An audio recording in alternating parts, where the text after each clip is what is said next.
And we say good morning to you here from the Family Cafe, the 25th anniversary weekend here in Orlando, Florida at the Hyatt Regency.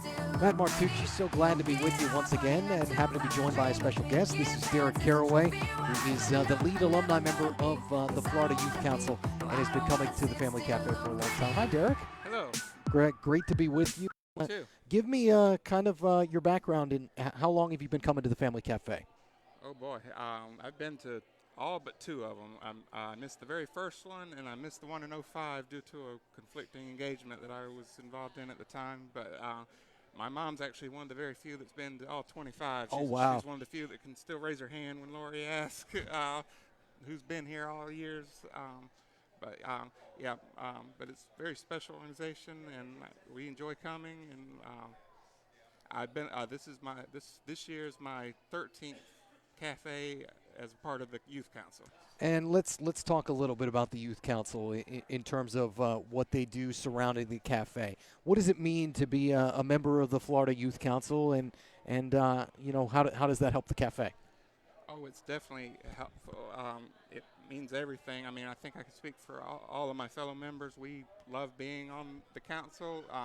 We love being able to promote advocacy and leadership and youth and other skills for youth and emerging leaders with disabilities throughout the state, promote disability inclusion and disability history and awareness. A few years back, we actually got a bill passed in the legislature that established Disability History and Awareness Weeks in the state of Florida. It's the first 2 weeks of October every year. So. Oh wow, that's amazing! Congratulations. And it encourages the schools to teach some kind of disability history during those 2 weeks in the school system.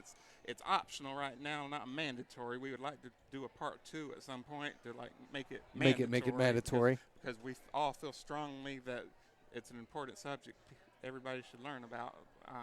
As it should be, absolutely. Yes. But we do other initiatives too. We do a monthly newsletter called The Noodle. We all write on different topics. You can find that on our website every month. And what is that? Let's shout that URL out for us. It's floridayouthcouncil.org, and we also have a Facebook page, Florida Youth Council. Be sure to like us, see our updates. We always post a link to our noodle on there too, so every month. And the Youth Summit, as I understand, is coming up in a little less than 2 months, and it's right back here in Orlando, right? Yes, I can tell you a little bit about that. That's actually that's our big event every year besides coming to cafe is our Youth Summit at the end of the summer. It's going to be the first weekend of August across town at the Florida Hotel and Conference Center. And it's basically a smaller version of cafe, except it's strictly for youth, put on for youth by youth. We have a couple of keynotes. We have 3 rounds of 3 sessions they can choose from. Great. On Saturday afternoon of the event, and then the grand finale, we have a dance Saturday night, just like we do here. So, yeah, how cool is that? I mean, getting to see that every year. I mean, I've been coming here now. This is my 3rd cafe, and it's so fun to be able to see that event and everybody dancing and getting together, having a good time. Yeah, the youth really enjoy it, and they get to see a bunch of them's been coming for several years now. They enjoy getting to see their old friends, and they always enjoy seeing us members there. There's several that like to take, or they go out of their way to say hello to us, and and we always have a specific theme every year. This year, the theme's actually going to be Dungeons and Dragons. Okay, just like we had a Dungeons and Dragons event and a session yesterday, right? Yes, and also the other big event on Friday night we do we do a movie night where we all watch a movie together, and this year it would be featuring that new Dungeons and Dragons movie. Oh, wow. That just came out recently. Yeah, which is pretty good, right? I haven't seen it, but I've heard it's really good. So we're looking forward to seeing everybody in June. I mean, in August. The first weekend of August. Yes, sir. And how old do you have to be, Derek, to participate in that youth summit? Between the ages of 15 and 30, and you have to live in the state of Florida and have a disability. And you can find that application if you're here on site this weekend. If you want to run to the exhibit hall real quick, if you haven't been by our booth before we get it broke down later this afternoon, we have paper application, a registration form you can fill out, or the link is online at floridayouthcouncil.org, and you can request financial assistance to help cover the 2 nights hotel. Yeah, we'd love to see you there. Absolutely. Florida Youth Council, the Florida Youth Summit coming up in what is early August, right across town here in Orlando. You just heard Derek say it. You have to be between the ages of 15 and 30, live in the state of Florida, and have a disability in order to get there and get your voice heard. But the early part of the month of August, so certainly looking forward to that as we're about to bring on our next guest here on the Family Cafe. 25th anniversary. It's the final day, day 3. Hello, Matt Martucci. Nice to see you. Nice to meet you, Matt. And we have Jeannie, and say your last name for me, Jeannie. It's Forthuber. Jeannie Forthuber, who has been part of the Family Cafe for how many years? 25. All 25 on the board of directors. Yes. Well, not on the board. Not on the board, but I've known Lori for 26 years. Okay. And what got you involved initially, Jeannie? I met Lori at a Partners in Policy Making class, and this was kind of developed out of that. So I've been on the go ever since. What makes this event special? For maybe there are folks out there watching with us right now that are seeing it for the first time, maybe aren't too familiar with the cafe. Maybe they have a family member with a disability, and this is the first time they're discovering it. But for somebody who's seen it for the first time, what makes this event what it is? I think the event, I just met somebody last night who came for the first time and doesn't live but an hour from here, and said this is the most phenomenal event he's ever attended. Wow. Didn't know it was here. The family and the resources that he built, he's impressed. His son is 15. He's seen some of the kids who have graduated from college who have lives, and so he said, you know what, the hopes and aspirations I have for my son are really obtainable. Yeah, and I think that's one of the great advantages and just one of the great things about this event. I was talking to Yolanda Herrera, who I know you know, yes. And we had talked about her daughter yesterday and the fact that she discovered her ability as a baker. Absolutely. From one of the concurrent sessions, Yep. right here at the Family Cafe. Absolutely. Yep. It's really been empowering for our own kids. Those of us who have been around a while have raised our kids here, and so our kids have grown up together as we've grown old together. Yeah, and that's it, creating memories to last a lifetime here. Absolutely. What stands out to you in 25 years, in terms of how far this thing has come? I can't believe each year how far it's come, the connections that we've made, the vast growth that we've had, and how far the connections have gone. I'm impressed. I'm re-energized every time I come. It's exhausting, but you leave with so much more energy, and the energy carries you for the 365 days for the next one. Yeah, totally. And the planning starts pretty much right after this, right? You get It a little bit of absolutely downtime, and then you get right back into it. It absolutely does. So we gear into it, and we stay close connection throughout the year and build upon it. Yeah, and we're certainly looking forward to the next one, which will be. Do we have a date for number 26? Not in my head, but it's usually always in June. So, and it's here. So I don't have the exact date. That's okay. That's okay, but it'll start and it'll be up on the website, I'm sure. Absolutely. Here in these next few coming months. So yes. we're certainly looking forward to it. Well, Jeannie, thank you so much. I appreciate it. Thank you for stopping by. Yep, great to be with you. Thank you. That's Jeannie Forthuber on the Family Cafe Board of Directors. Once again, familycafe.net for all the information that you could possibly want on this fine event. This is year 25. It'll be right back here for 26 here in Orlando. We're just hanging out for the time being, folks, until our next guest, who ends up coming to the stage, our keynote, Maysoon Zayid, will be the one addressing this room here in just a little bit. She's a comedian, Palestinian, 49 years of age, and was born with cerebral palsy, and also lives in northern New Jersey, but has had a lot that she's been able to overcome, and has had a ton of success in doing it. So looking forward to hearing what Maysoon Zayid has to say here in these next coming few minutes. Once again, registration for obviously for this year is over with, because we're winding down the Family Cafe here. But if you want information on next year, again, familycafe.net. And, all over social media. You can take a look at the Instagram account, the Facebook page. And we're going to bring on our next guest. Hi, This, my name's yeah. Daniel Wind. This is Daniel Wind. And I am, this is my fifth family cafe. Fifth Family Cafe. And Daniel, you've been, one of our audiovisual folks here. You've been a cameraman for all 5 that you've attended, correct? Yes, sir. And we've worked together for what is 3. What does this event mean to you? You know, what is being able to come to this event every year and work it and just see the connections and the relationships that are made? Yeah, so this event is really important to me. I get so excited every year to come. I am here again for a 5th year because, it's made a massive impact on my life just as someone who has ADHD. I attended this event, to work it, and then it surprised me how much I learned just like filming at different breakout sessions. So I'm always paying attention whenever I'm at the breakout sessions. I learned a lot this weekend. And one of the things I learned was if you wanted to talk to someone, you need to make sure that you try to do it in a non-confrontational manner and tell stories, really find out different ways you can connect with people who are not as familiar with the community and, allow them to understand exactly what is going on so that they can, too, become advocates and support for everyone's rights. And that was, one of the things that I've been learning more recently. But my mom actually came this year. I was just going to ask you about that. Your mom, Faith, who we all got to meet, lovely woman. Yes. How much more special did that make it for you this year to be able to spend it with Mom? Yeah, it was really special to invite my mom. As you know, it's called the Family Café, and I've always come just as an individual, but I've been hanging out with the Fahey's and with you, and so to actually have my mom attend, it made a big difference. We walked to the different sessions that I was helping at, and she sat in some of the ones that I was at.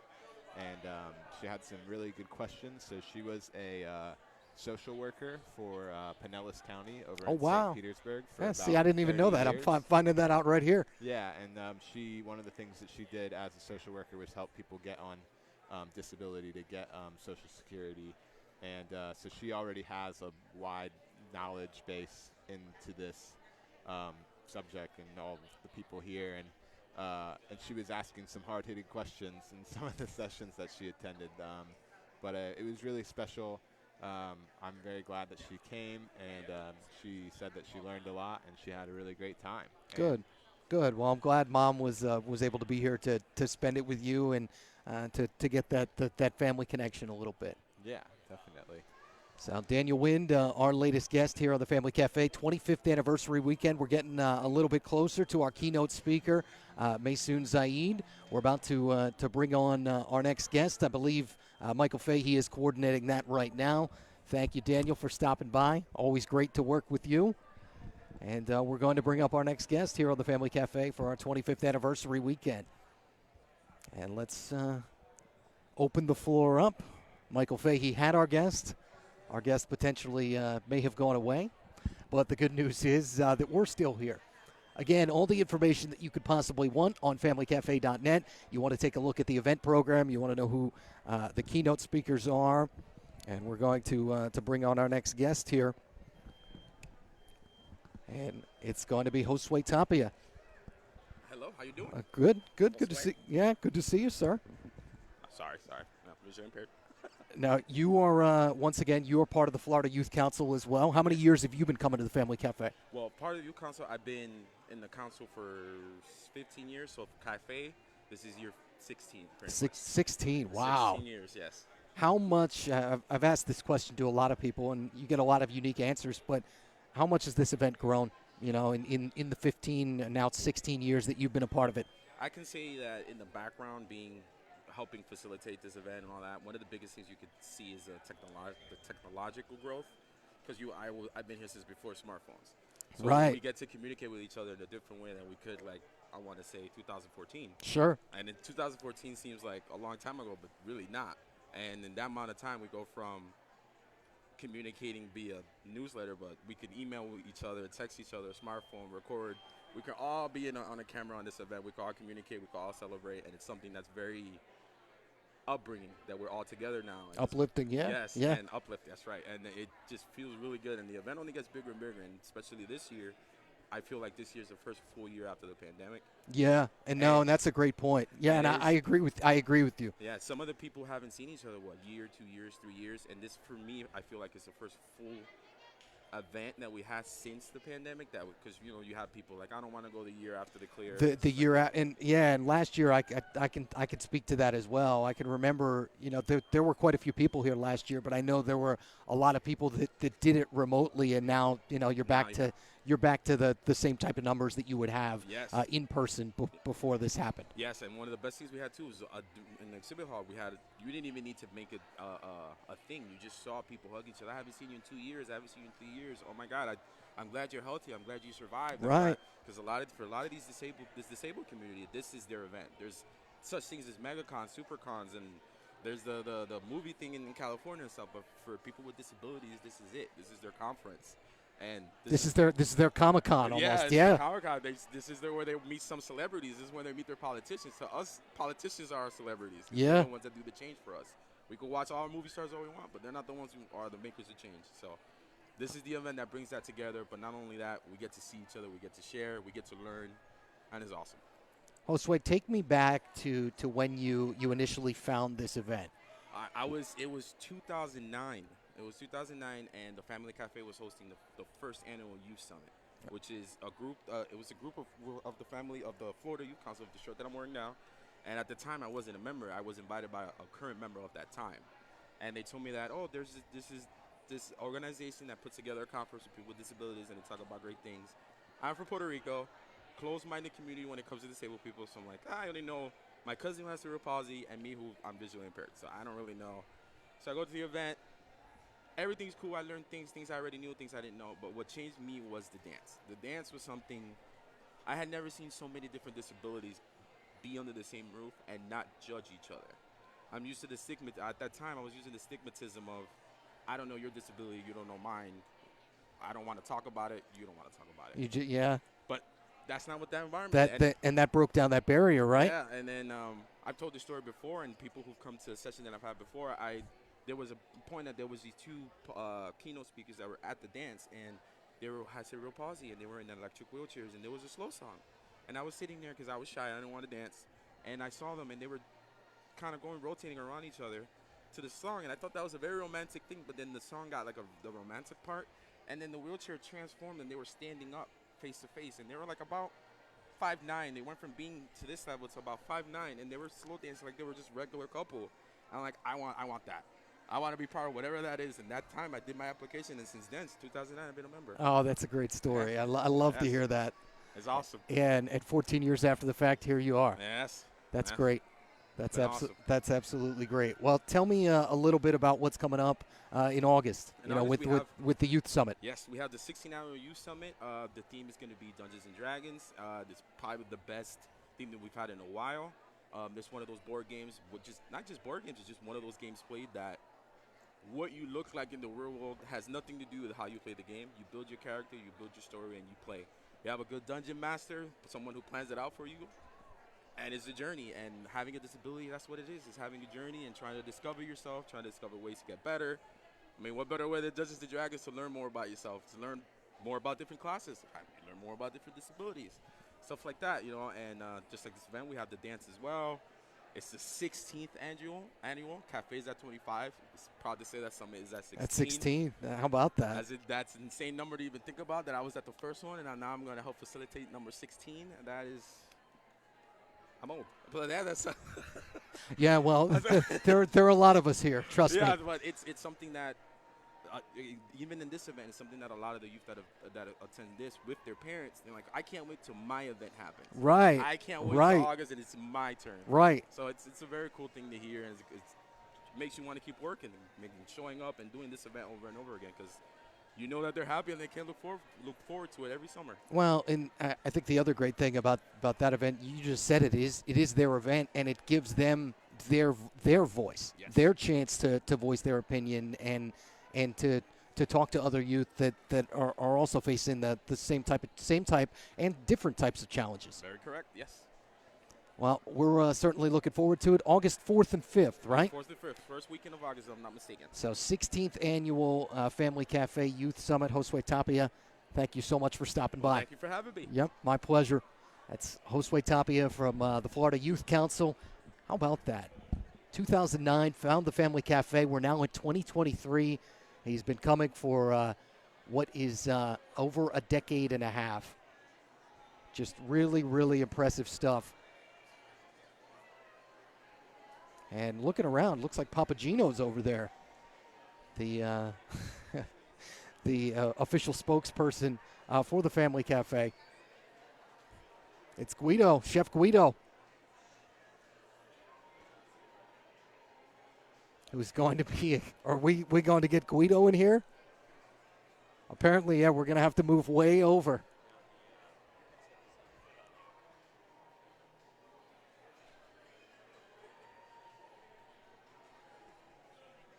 All right, there's Uncle Paul. It's Guido.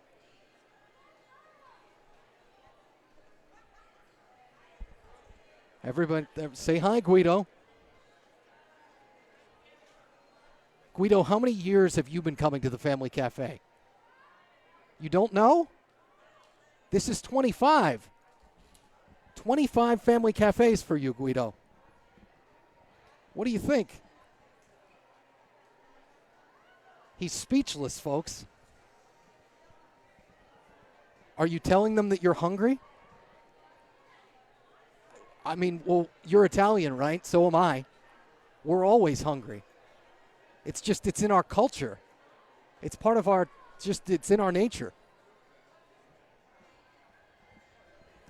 I'm at a loss for words, folks. This doesn't happen very often. This is my third Family Cafe.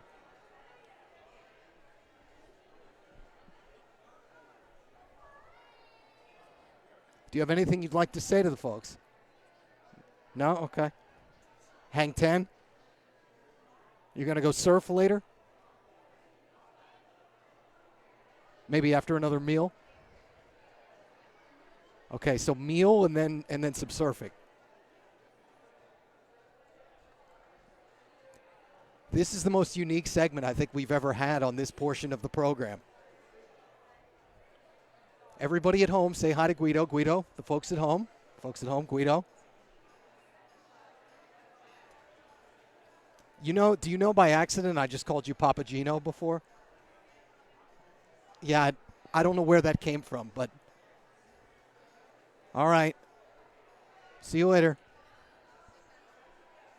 Family Cafe. 25th anniversary, folks. You never know what you're going to get on this portion of the program. I think it's almost time for what is our keynote for the afternoon. Maysoon Zayid, who's going to be stepping up on the stage.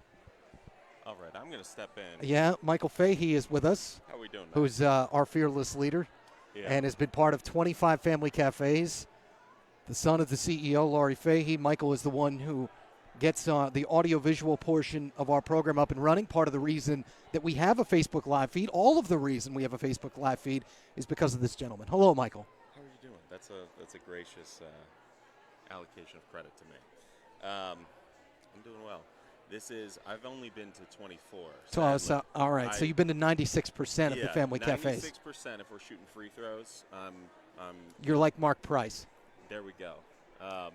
Half our audience probably doesn't understand that reference, but that's okay. It's basketball season after all. So yeah, that was Uncle Paul. That was Uncle Paul. That was Uncle Paul. Why did I think that was Guido? Well, back in a distant past, we used to call him that. Okay. But he's actually now named after my uncle who passed a couple of years ago. Okay. He made the original suit for us, and so he was always very involved. Let's get that right, man. He made the original suit for us. He was always very involved. He printed our T-shirts and was a fixture at the cafe. He kind of stood in as the chef originally himself before the costume was made. So that's a way that we kind of honor him, keep his legacy alive here. Unfortunately, he didn't put a microphone in it. And Right. We didn't get a W- headset so- that was big enough. Yeah, So, that was why we couldn't talk to him. yeah. That was the most unique 5 minutes I think I've ever had on this program in the 3 years that I've been working with you on this. Yeah, and I've teed Matt up some unique interviews in other settings for some other projects we've done. Yeah, all right, they're ready. So I'm going to go direct and let Matt take it away. All right, that's Michael Fahey, who's our producer and director for the Family Cafe. It's been a great weekend, everybody. 25th anniversary is upon us. This is the end of the weekend. We have approached our final keynote, our main keynote here in the ballroom. We're going to turn it over to Maysoon Zayid in just a second. Once again, familycafe.net for all the information you could possibly need. Like us on Facebook, follow us on Instagram, and of course, we will be right back here in Orlando right around this time next year. Thank you, everybody, once again for what has been a wonderful 3 days. This is something that I personally look forward to. All right, good morning, so much everybody. throughout the year. I'm always excited for this weekend. Good morning, and I can't wait everybody. to spend it with you again. Can you Let's hear send me? it to the main stage. All Jeremy right, Countryman. thanks everybody for being here on the final day of the 25th anniversary Family Cafe. Hope you've all had a great time this weekend. That's right. Good round of applause. Hopefully, if you're out there in the hallway working your way in, you can hear me. So we're going to get going. So get your door prize tickets. Come on in. We got a lot of stuff to do this morning and a lot of fun, cool stuff, and a great keynote speaker who's going to be very entertaining. So before we get to that, as usual, we're going to have our presentation of colors.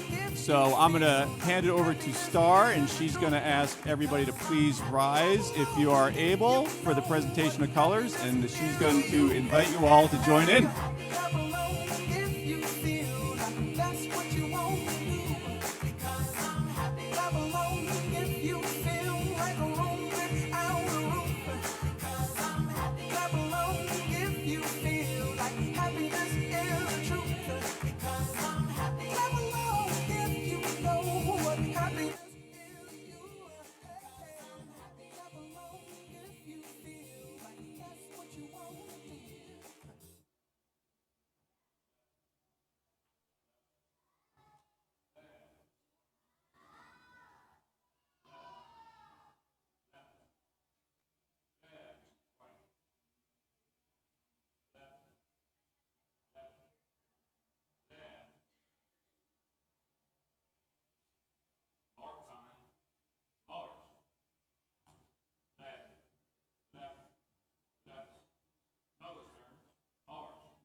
Oh, say, can you see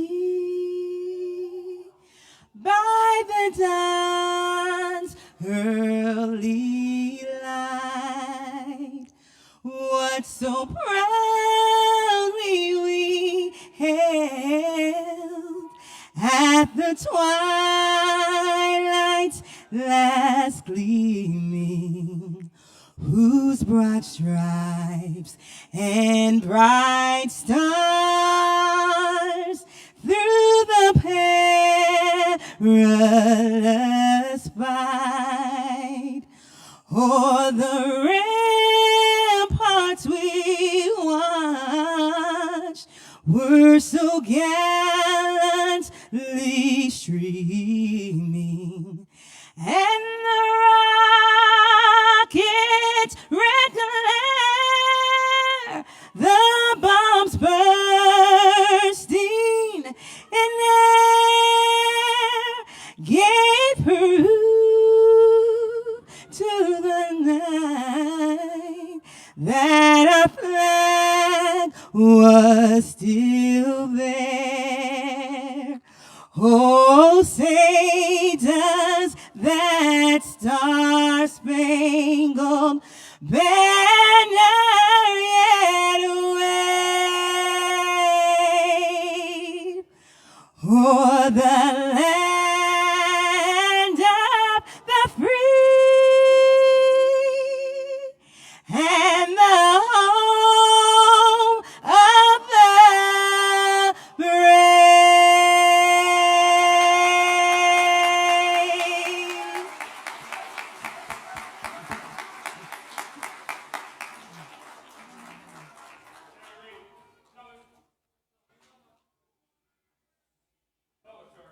job.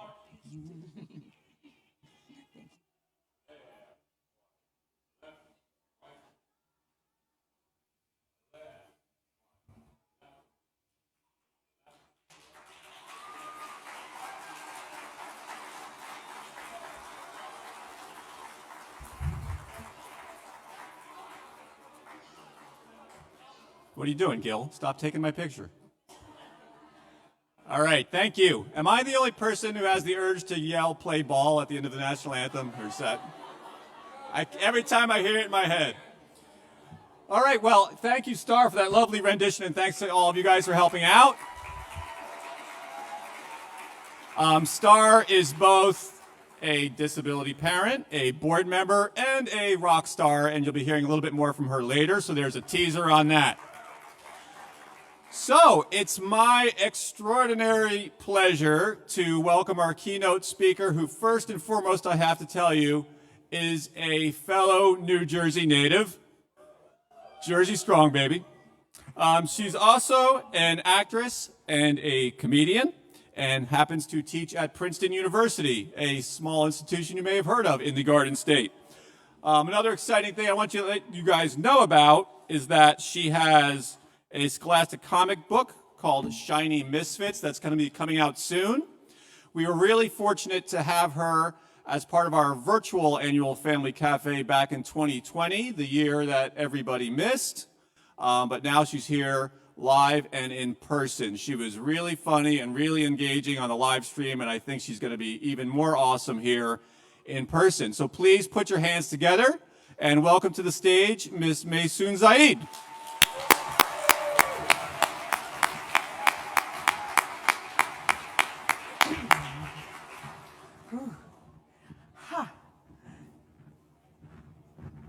Right, let me get situated. Hi, everybody. One more time. Hi, everybody. Yes, my name is Maysoon Zayid, and I am a misfit. For those of you who don't know what a misfit is someone who stands out. Yeah. And I want to know, are there any fellow misfits in this audience? Yeah. Now, in the Oppression Olympics, I would win a gold medal. I am Palestinian. I am Muslim. I'm a woman of color. I'm divorced. I am disabled. And I live in New Jersey. And that's right. I said, I am disabled. Where are my disabled people at? I like to call us the DISCO for short. DISCO stands for Disability Community. DISCO. And you know why you know why they call us the DISCO? Because we are the party. Now, Family Cafe, I want everyone in this room to identify the way that they want to. I know that language changes. So if you prefer a different word for yourself, like person with a disability, or any of the other terms, you can use those terms, they are yours. I personally don't like the other words for disability. Like, for example, I'm not special needs. My needs are not special. They're just high maintenance.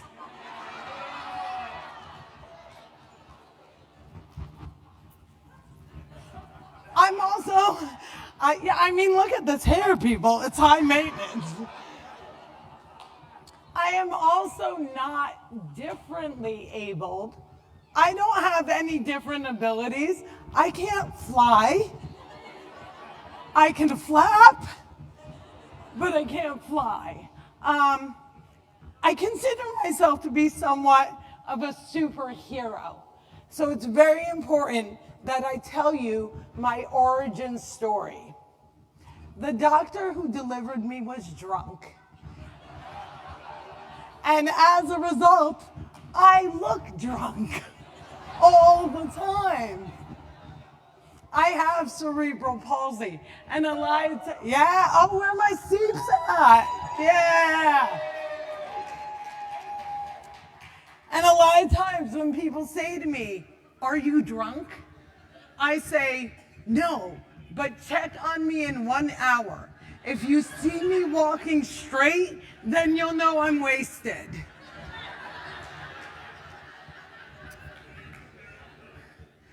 I am the youngest of 4 girls, and my parents did not think that God would be so generous as to give them yet another female child.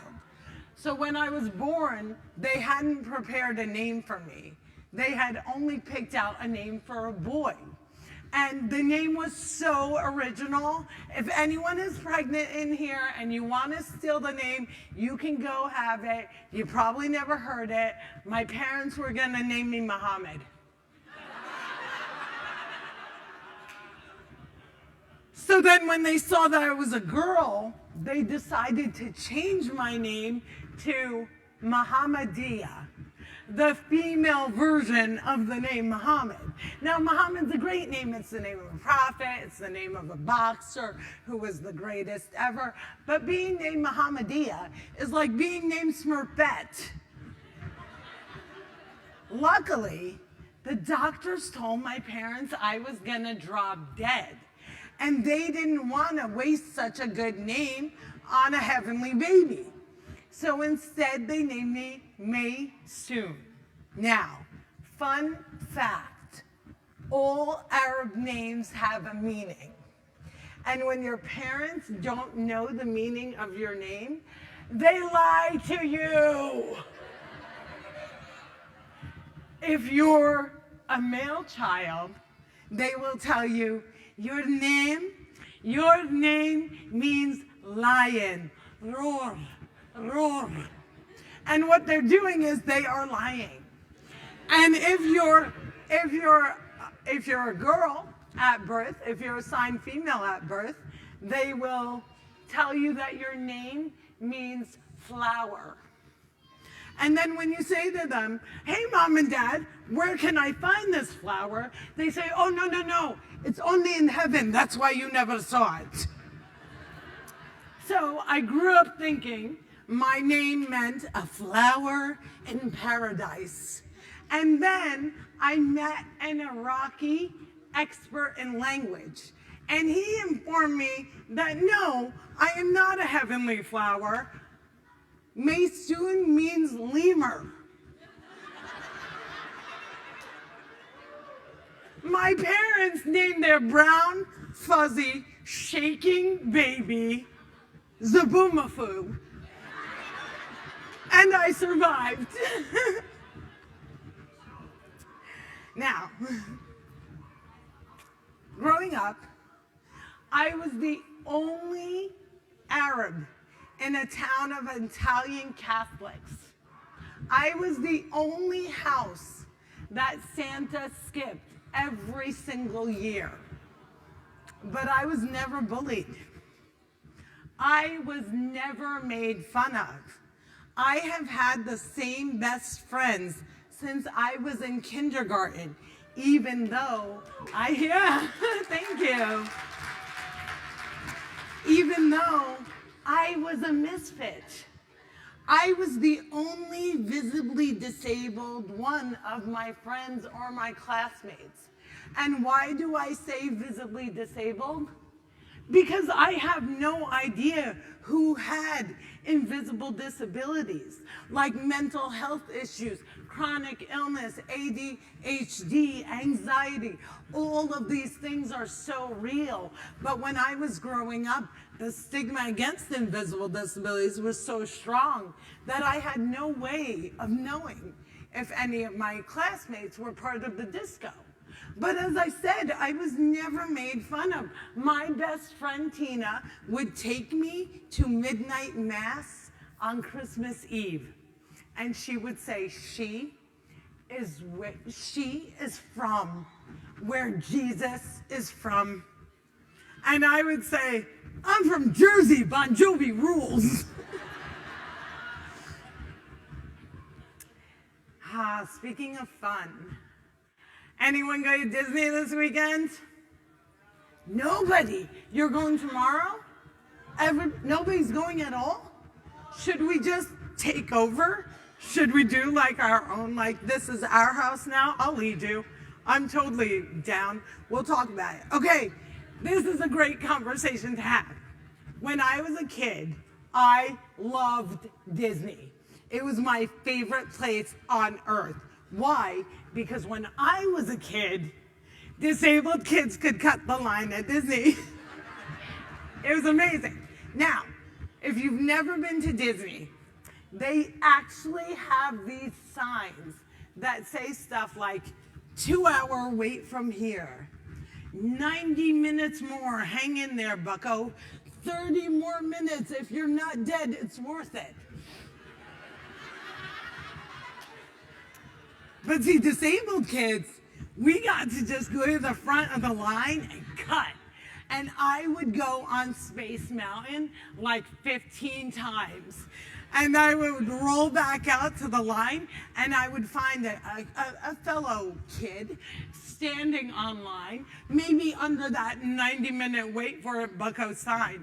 And this kid would be like a bright, bright red, like a tomato in the sun about to burst into marinara sauce. And I would always look at them and go, you should totally wait for it, bucko. It's totally worth it. I know, because I went on it 15 times. Merry Christmas. But Space Mountain wasn't my favorite ride. My favorite ride is the Mad Hatter's Tea Party. Yeah, that's what I'm talking about. If you don't know, you sit your shaky booty down in a teacup, and they even have like an extended door. You could roll your wheelchair up. It's accessible. I love the teacups. Well, once you get in the teacups, they spin you around really fast. Family Cafe. Any time I ever went on the teacups, I would walk straight for like 7 minutes after.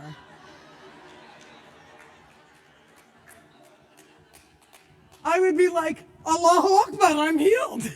This place actually is magical. Whew, Florida, you are hot and my hair is big. But you know what they say, the bigger the hair, the closer to God. Okay. It all went bad. It all went bad at Disney, everybody. Non-disabled people started renting disabled people so they could cut the lines at Disney. And they got caught.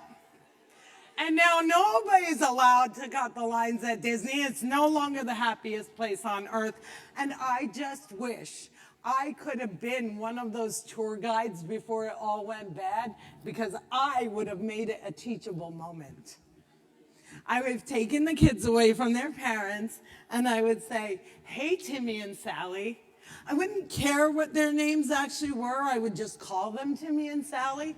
And I'd be like, hey, Timmy and Sally, Mommy and Daddy did a very, very bad thing. And you're just one little accident away from being just like me. So hold on tight, kids. Who wants to go on Space Mountain?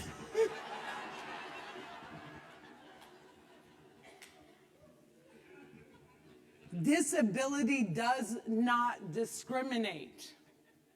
We are a group that you can join at any time without warning, whether you want to or not. Disability doesn't discriminate.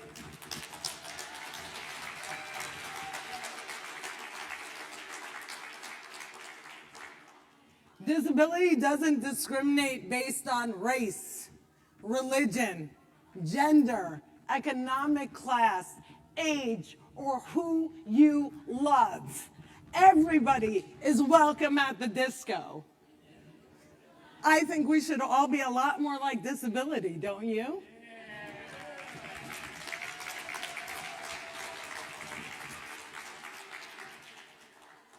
Y'all like watching things? I used to say, do you all like to watch TV? But TV doesn't exist anymore. So like, do you all like to watch like shows and things on media? Okay. Has anyone noticed there's not a lot of disabled representation on TV? You don't see a lot of people that look like us, do you? So when I was growing up, it was even worse. Nobody looked like me on TV. And anytime I did see a disabled character who would inspire and motivate me, as soon as they went on the red carpet, they were magically healed. I was like, did they ride the teacups? I'm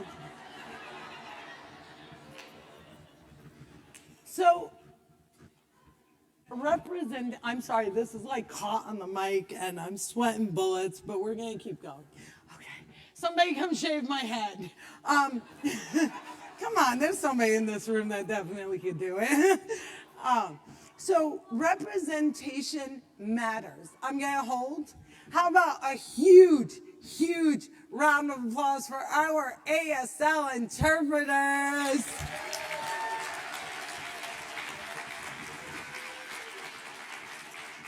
And yes, we're not gonna leave you out. Whoever's live captioning, you get applause, especially with me, because I'm about to do this to you. يلا شوف إذا بتعرفي تطبعي اللي حكيته هلا.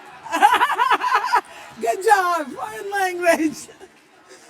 Oh my gosh, I love it. Representation matters. There is a myth that all images of disability are positive, and that is simply not true. A lot of harm can be caused. I will never ever forget the first disabled character I ever saw on TV. It's okay if you've never seen this show. I'm gonna tell you all about it. The first time I ever saw a disabled character on TV, it was a show called Little House on the Prairie. Yeah! And there was a character, and her name was Mary. And Mary got scarlet fever, and then she was blind. I mean, just straight up blind. She didn't even stop at low vision. She goes blind. Now, Mary is very angry about being blind. So little me thought, I should probably be angry. And I got angry. Then they sent Mary away to a school for blind people. And she met her husband, Adam. And Adam was also blind. And so then I was like, oh no, now I have to fall in love with someone with my same disability? This is difficult, but I can do it. Then Mary and Adam had a baby. Anybody know what happened to Mary and Adam's baby?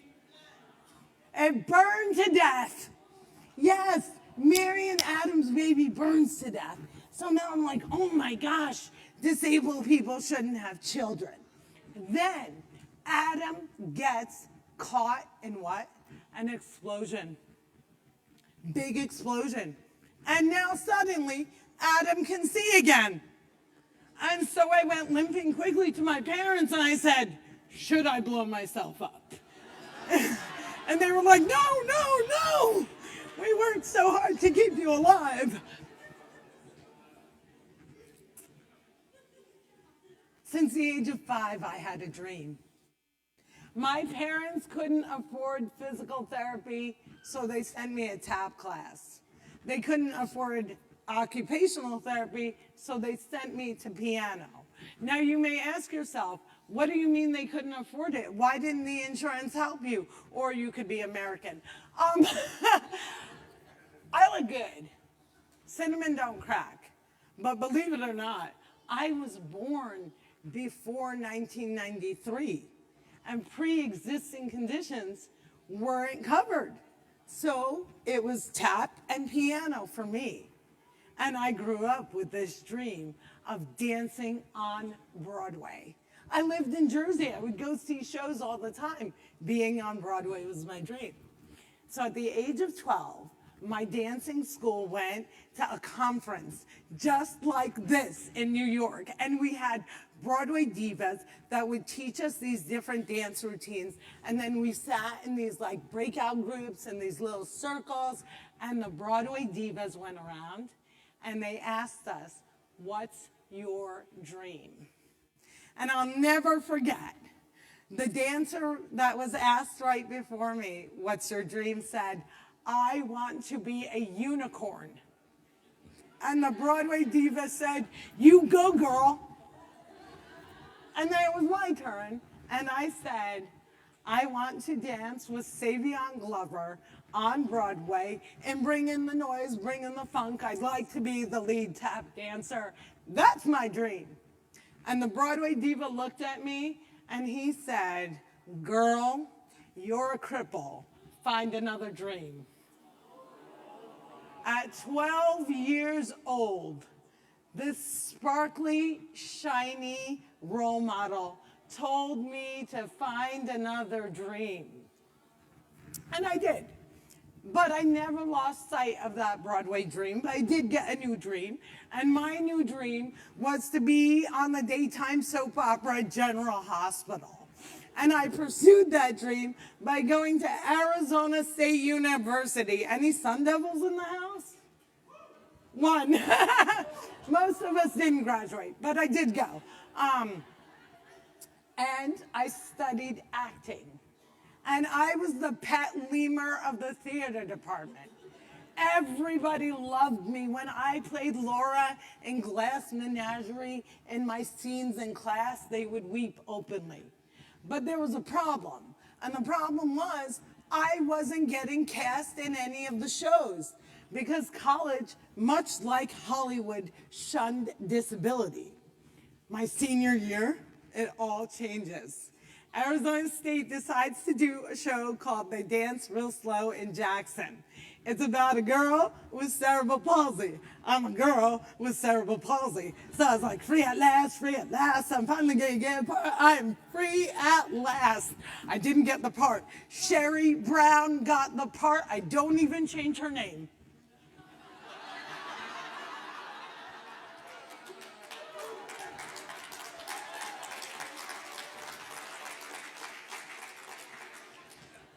So we go limping to the head of the theater department's office really quickly. And I look her dead in the eye and I say, "Can you explain to me how I didn't get a part that I was literally born to play?" And I am using the word literally correctly in this sentence. And she looked at me and she said, "You can't do the stunts." And I said, if I can't do the stunts, neither can the character. If a wheelchair user can't play Beyonce in a movie, then Beyonce can't play a wheelchair user, and she can slay anything, just not that.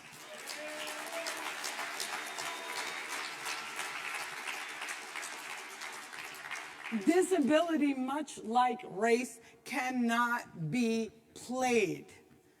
Now, I didn't give up. Instead, I decided to become a stand-up comedian, even though I wasn't very good at standing up. And why did I choose comedy? Because in the world of comedy, I found misfits just like me. The original Shaking Brown comic, Richard Pryor, people like Ellen and Rosie O'Donnell, the people who were not what someone somewhere decided was perfect. They were misfits like me, so I became a comedian. And that road of comedy took me where? To Broadway.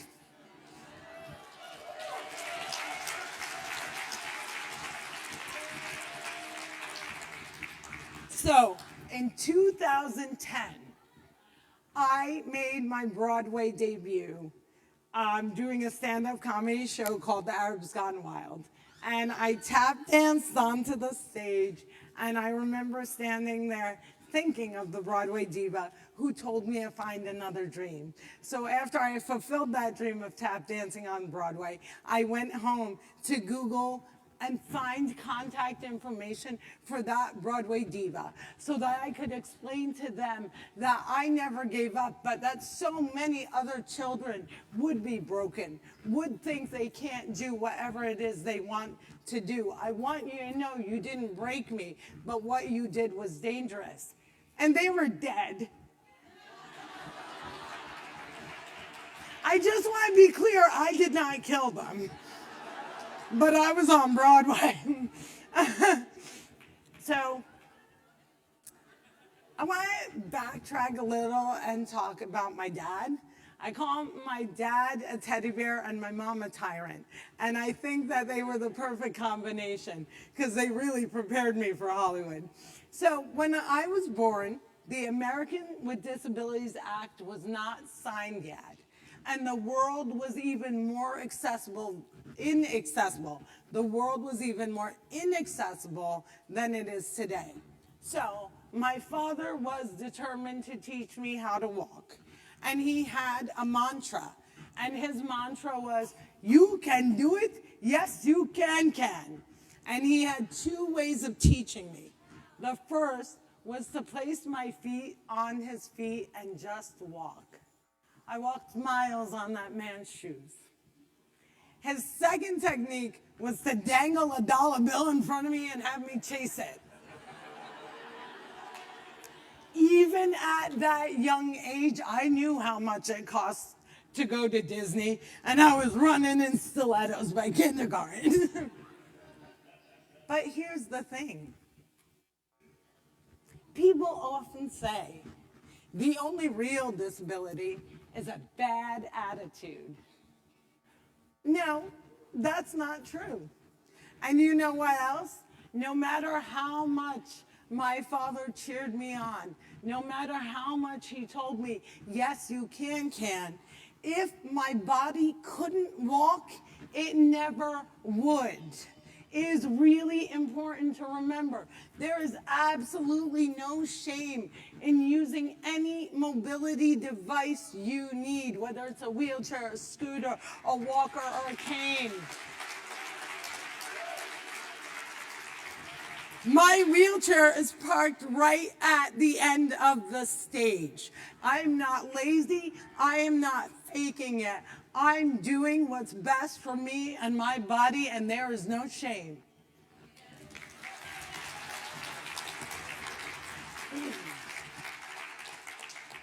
Y'all watch Cobra Kai? Anyone watch Cobra Kai? I like to compare my mother to Johnny Lawrence because she has no mercy, but she's lovable. So my mom's thing was, whatever my sisters did, I had to do. And if I couldn't do it the way they did it, she would always find a variation, an accommodation for me. She was very, very committed to me and my sisters always feeling equal. So I remember the very first time I played the disability card. I was 5 years old, and my mother decided I should do some chores. My sisters each had a list of chores. It was now my turn to join this work crew that she had assembled to clean her house so she wouldn't have to. And, you know, because she had 4 kids and she went back to school and got a master's degree and became chief of lab, you know, she was busy. So I went up to my mother and I said, Mother, I must inform you that I cannot clean your house. You have to understand, my hands shake. I have cerebral palsy. I can't. And I remember she looked at me and she handed me a towel and it was moist. And she put it on the kitchen floor and she sat my booty on top of it and she had me shine that entire kitchen floor.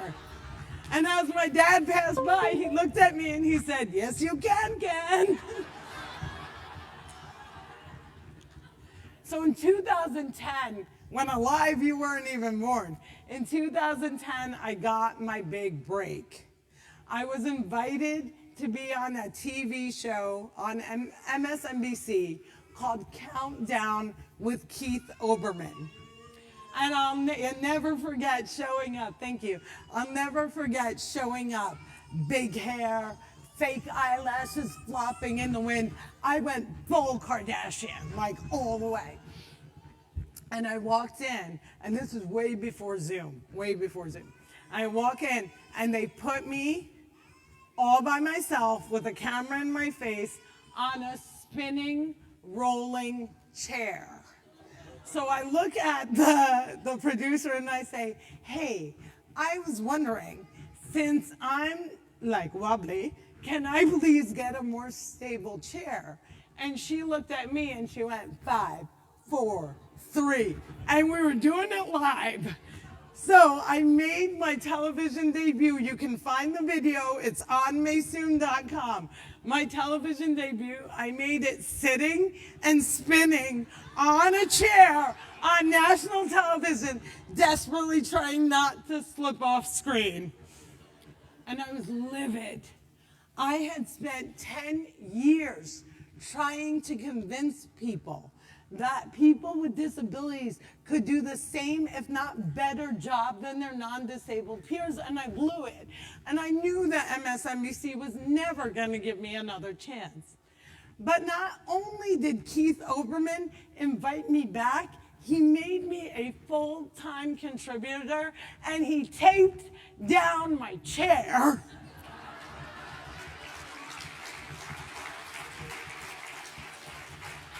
So when I got home, what did I do? I Googled myself, because that's what actresses do. And I was in for the shock of a lifetime. Remember I told you I was never bullied. I was never made fun of. Never. As a comedian, if I was heckled, I would shut down that heckler and they would be removed.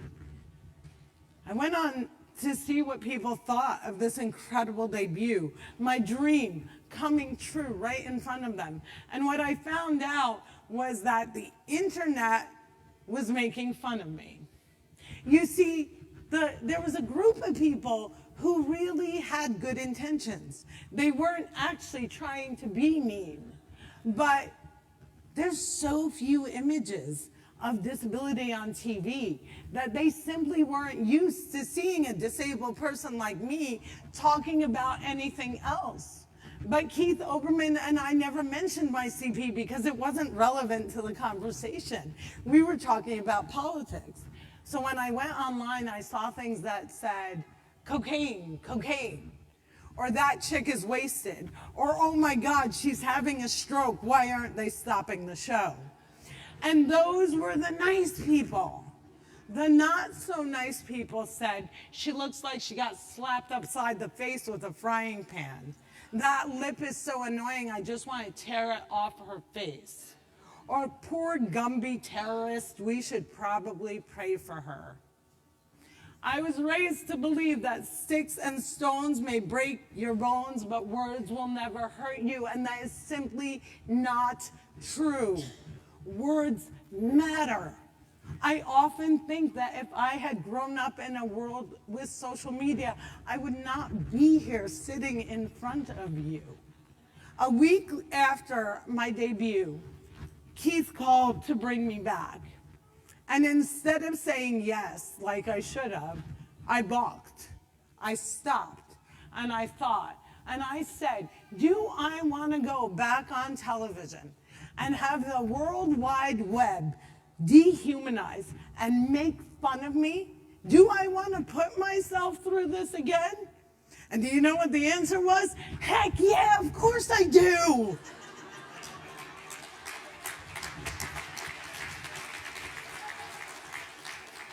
I had spent 33 years chasing my dream. Do you think I'm going to let a bitter stranger who I've never seen in my life stop me? Do not let strangers define you. Only you get to be you.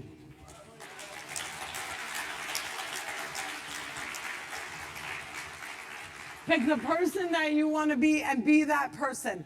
And if there is no one out there to cheer for you, you cheer for yourself.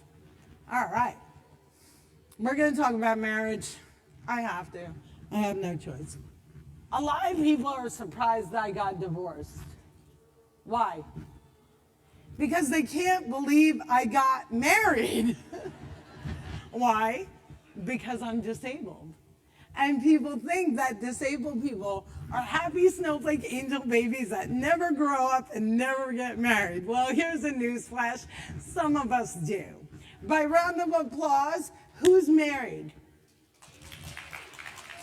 Sorry, there's a piece of hair in my mouth. I'm going to choke on it and I don't take it out. It's a palsy thing. Who's married? Who's single? Married. Single. Married. Single. Divorced. Always the happiest people in the house. The divorced people. All right, single people, I'm here to tell you something so important. Marriage is a racket that must be avoided at all costs. Married people are just trying to coax you to their hell.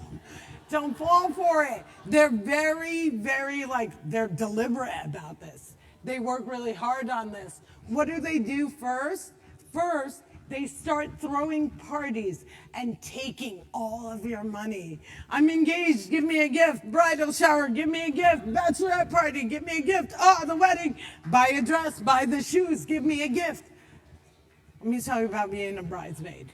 You all want to know why I got married when I was 33? I got married when I was 33, not because I was afraid of dying alone and being eaten by my cat, not because, like a Hallmark Christmas movie, I had found my Prince Charming, but because I had been a bridesmaid 17 times. I had spent $28,000 on my friends' weddings, and I wanted to make my money back.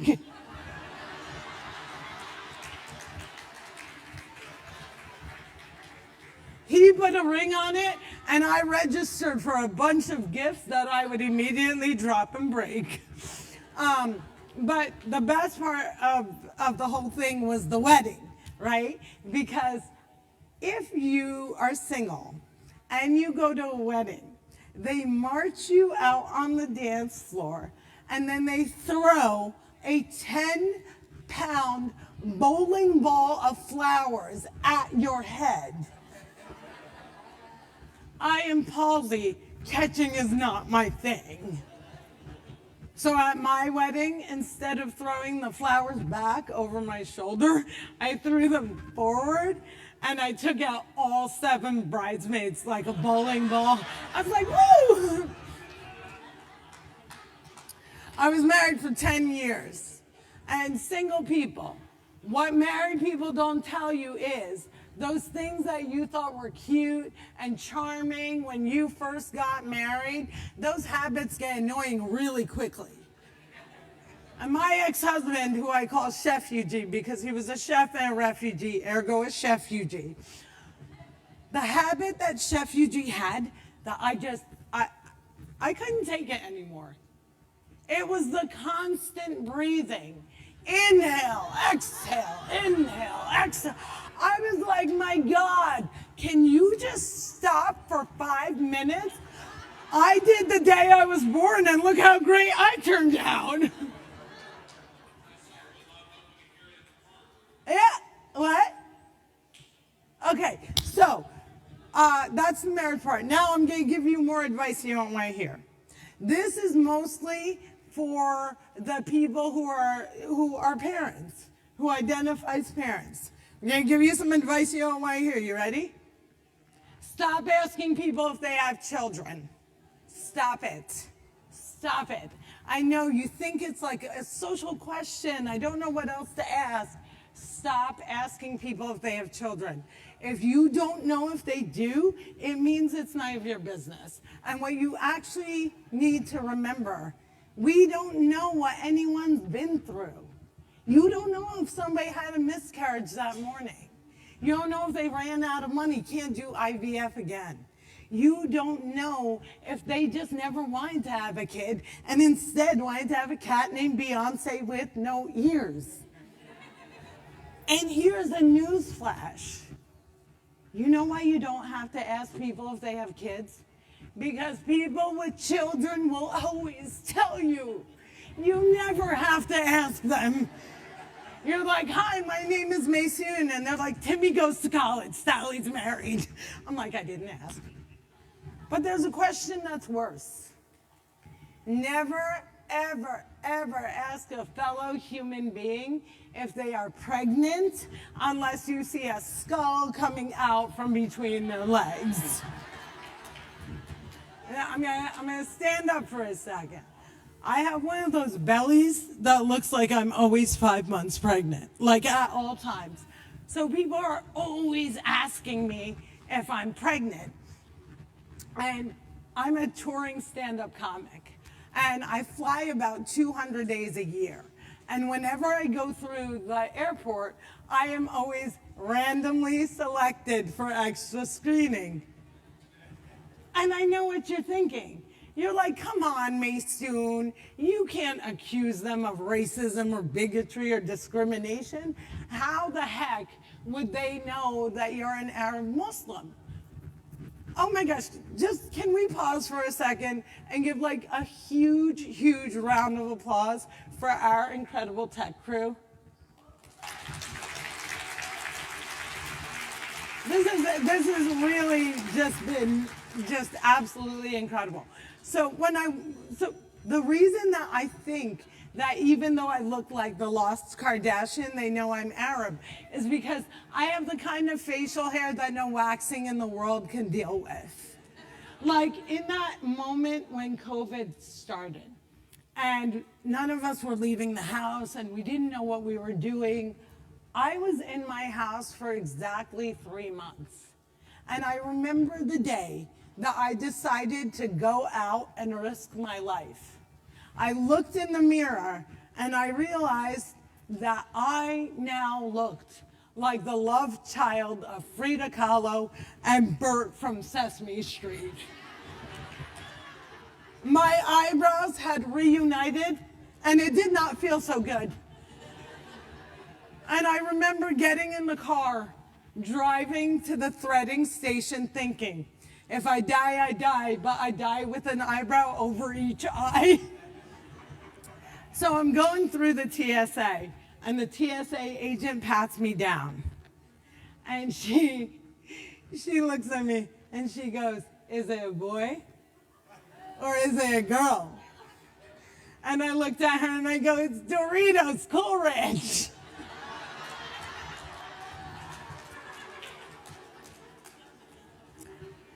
So I just want to let you all know I'm about to wrap up, but there's a couple of things that are going to happen. One of them is I really want to ask you for a very big favor. So in August of this year, 2022. In August of 2022, I woke up mysteriously paralyzed from my nose to my toes. You're not coming on stage. You have nothing to do with what I'm doing. Round of applause for Jeremy.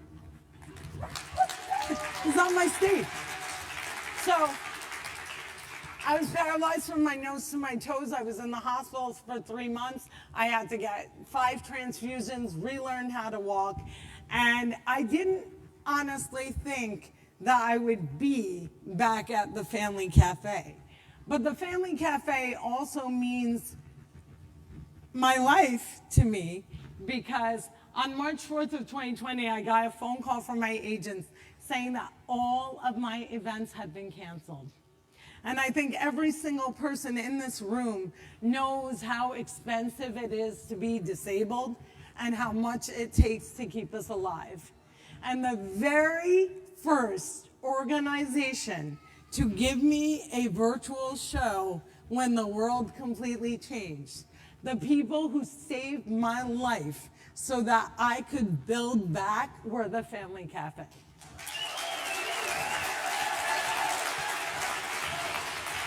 So now, I was wondering if, I'm gonna say one last thing, and I was wondering if when I finish my spiel, and before the Q&A starts, because there's a Q&A, there'll be microphones, you can ask me anything.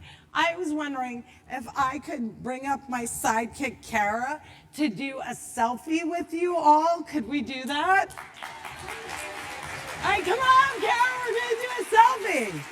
Jeremy, we're gonna do a selfie of just me, and then me and you. We'll do one together. But what's most important is all of you. So first and foremost, thank you so much for being loud and proud and shameless members of the disco. Thank you. Ready? Here we go, come on. On the count of 197, no. On the count of 3, we're all gonna say family, okay? If you can.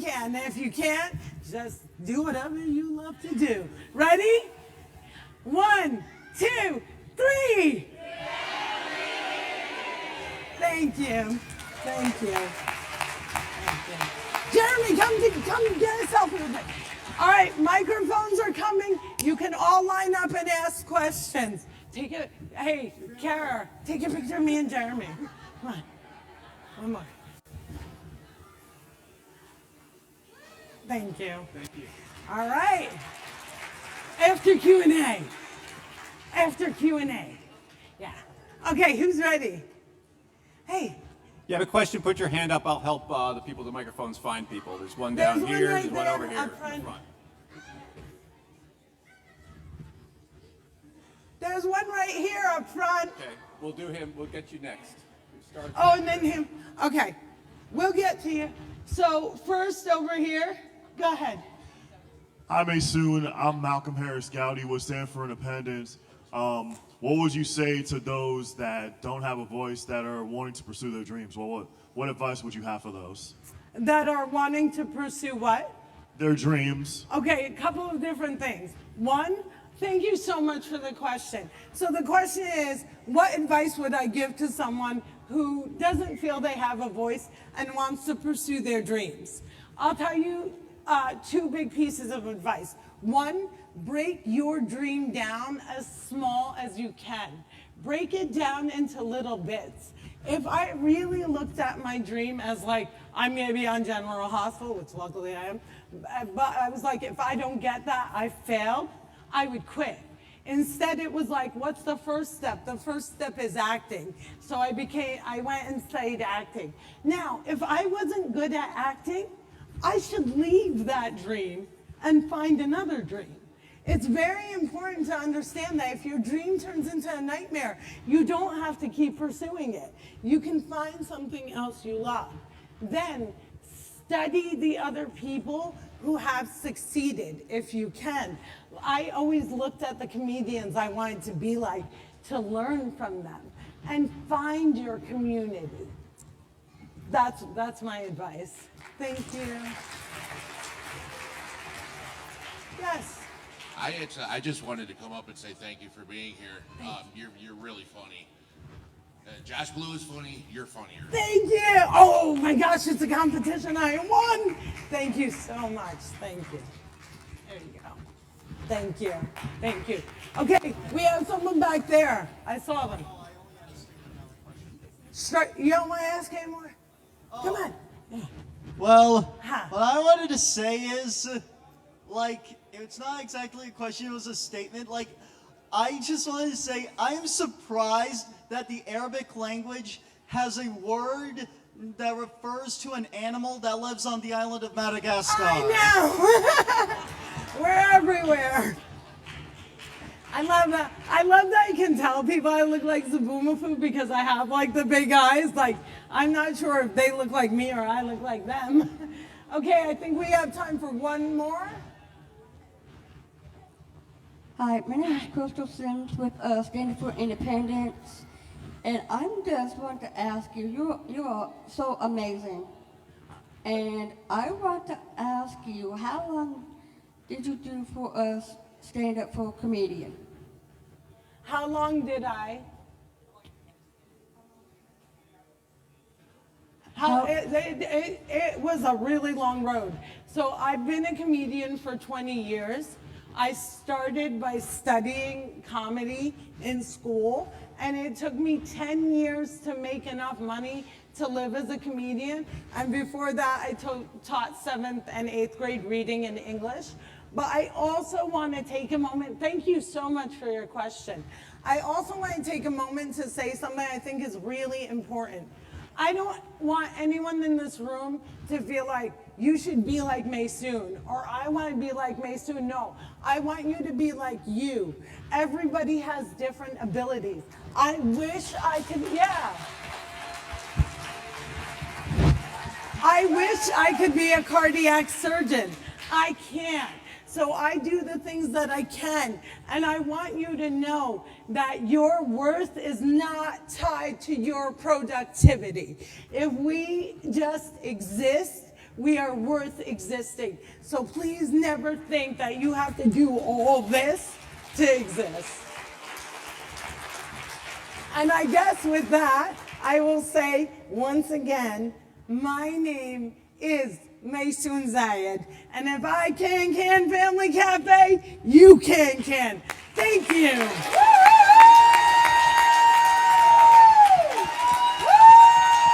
Let's give it up for Maysoon. As you guys know, it's a tradition for us, and the tradition started by Justin Dart back in the day, grandfather of the Americans with Disabilities Act. When someone's amazing, you give them roses, so now it's my pleasure to give Maysoon some roses. Thank you.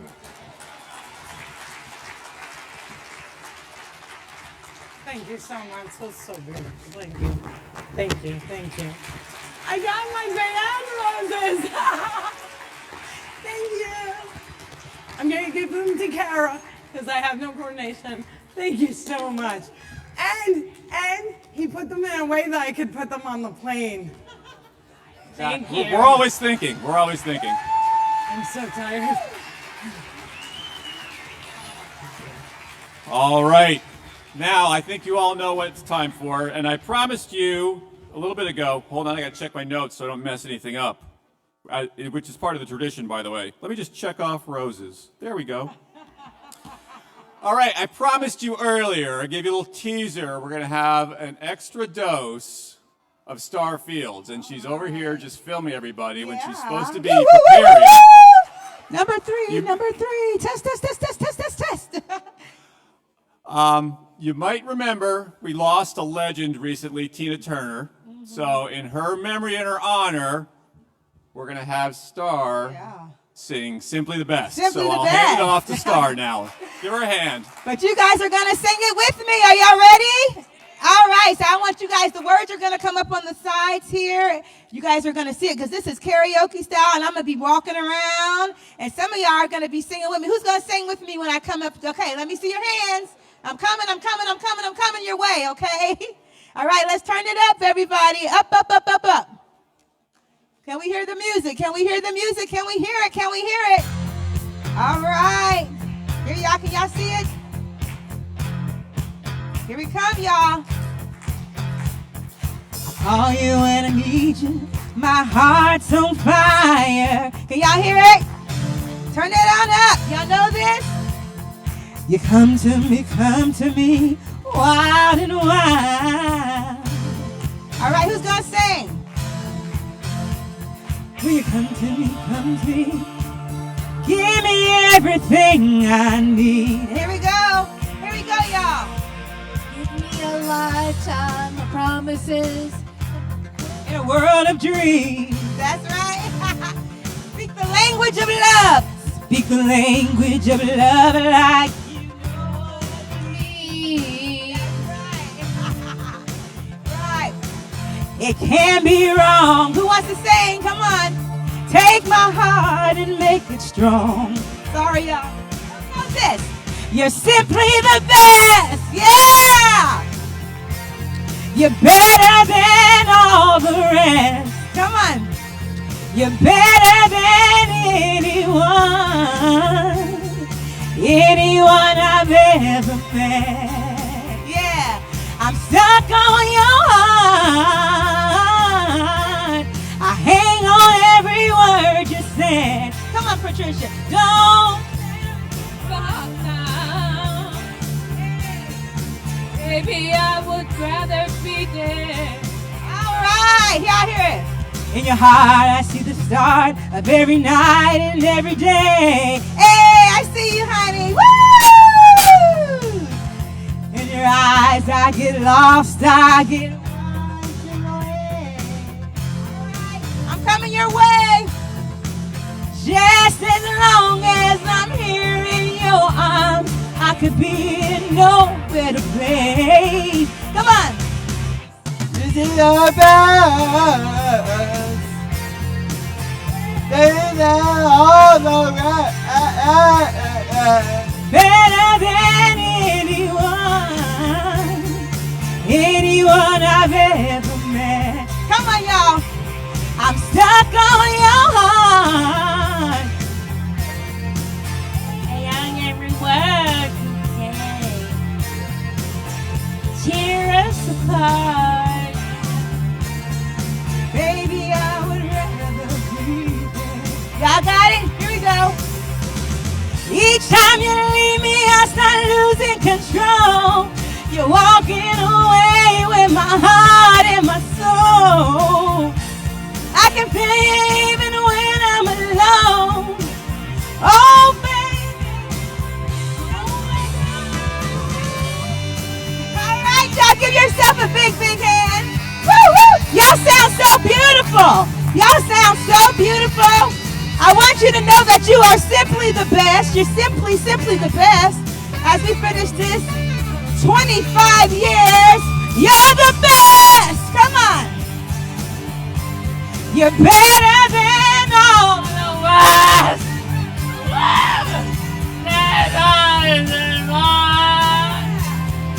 Anyone I've ever met. Who wants it? You're stuck on your I hang on every word you say. Don't tear us apart. No. Baby, I would rather be best. You're the best. Woo! You guys are the best. Yeah. Thank you so much, Star. Isn't she amazing? Give her another round of applause, please.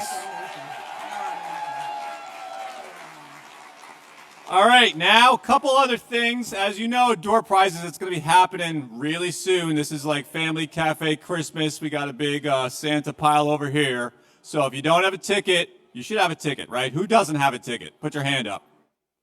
No one. That's how you don't have a ticket. Okay, so our youth council people in the back, you see anyone with their hand up who doesn't have a ticket, make sure they get one. Maysoon's over here at the table to my left, which I guess is stage left. I don't work in the theater. But if you want to meet Maysoon, get her autographed, get her recommendation on where to find the best bagel in Bergen County, New Jersey. She's available to you at the table over here, so have a nice chat with her. I'm sure she'd love to do that. Now, I'm going to invite my pal John Scheinman to the stage. He's one of our board members, as you know. If you get the 146 emails we send out every day, you probably know that we had a little bit of a fundraising competition going on. So I'm going to leave it to John to let us know who won that competition. John, come on up.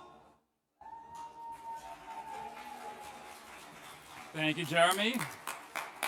Hi, everybody. As Jeremy said, my name is John Scheinman. I'm not only a board member, but I'm also the dad. Oops. Oh, sorry. As Jeremy said, my name is John Scheinman. I'm not only a board member, but I'm also the dad to an amazing 18-year-old daughter, Livy, who has cerebral palsy, really difficult to control epilepsy, and a number of other disabilities. So I just thank you for walking this journey together. And I'm curious, how many of you have seen the Christmas special Rudolph? I bet a lot of you have, right? Do y'all remember the Island of Misfit Toys? Right, what do they want to do? They want to find homes for those toys, right? Well, I will just say that here at the Family Cafe, you always have a family and always have a home. So thank you for being here.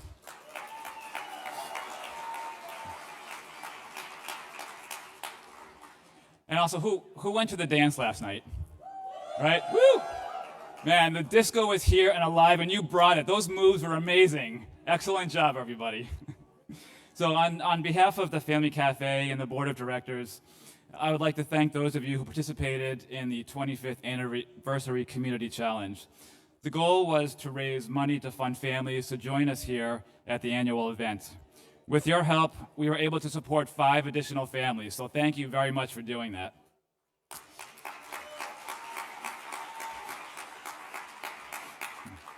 And at this time, I would like to recognize the top 3 fundraisers, and if they're in the audience, to have them come up one at a time to receive a little appreciation.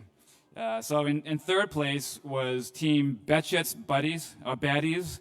Is Kenya Perez in the audience? All right, she's probably not here, so we'll get that to her.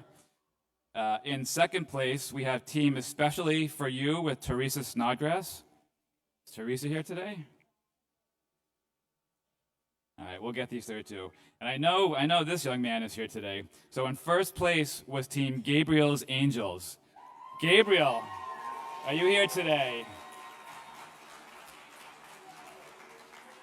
Ah, here comes Star, okay. Let's hear it for Star. And Gabriel is Star's son, who's an amazing young man, yeah. Thank you, Star.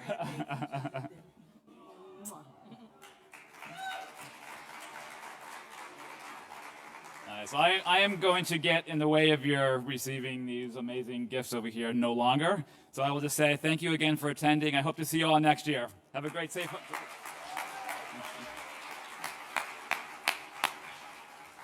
Wow. So I guess Star is also simply the best at fundraising. Thank you very much. That is my one bad pun for today. No, there'll be a lot more. Okay, moving right along. Let me just check off fundraising award. Okay, did you ever lose anything? I don't mean like mentally. I mean, did you ever lose anything like the keys to your Kia? I got them. How about your little AM, PM pillbox? Should I just take them? See what happens? I'll give them to Gil. If you lost your pills, come get them. Oh, here we go. Round of applause for the lady who lost her pills.